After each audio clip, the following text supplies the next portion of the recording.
The first relates to theory. So urban science gives us zip, gravity, radiation, percolation, scaling, etc., and laws.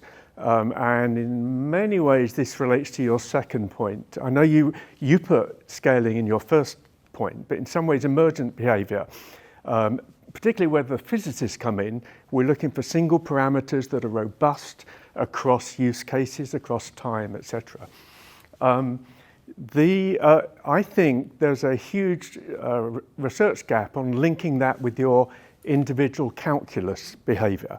So this is a personal and a USI agenda. I published Thibaut Coe's and Urban Scaling last year as a first attempt. Ronald Coe's economic theorist, Nobel Prize winner. Hopefully we just got a second in the series coming out, City Size, Tact, Henry George, and Urban Scaling.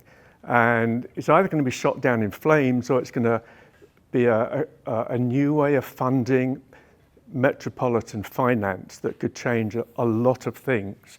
The thing I like about this one is that, and the agenda that this opens up more generally, is that this makes urban scaling robust to Marx's critique on the ergodic fallacy in urban scaling.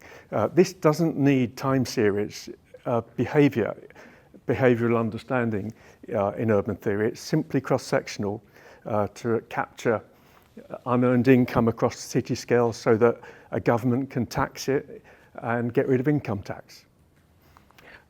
Second point on theory, quickly, distribution. I think probably we need a new theory of distribution, a behavioral theory of distribution. 20th century was actually dominated by those behavioral calculus, individual calculus theories. I've got some of the biggest names in that up the top on my target list. Now we're into an era of urban studies that is emergent data, it's big data.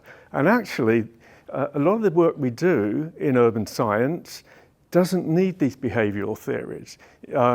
It dispenses with them actually. It says we can see things because we have the finest spatial and temporal and signal-based resolution. We don't really need to start off with theories, deductive theories.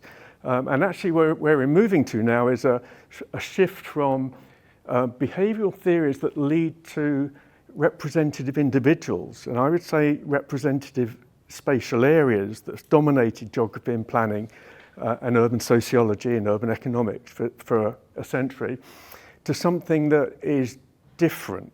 But these now are demanding their own theories and attaching behavior to particular types of distribution is one of the most crucial agenda items I can think of.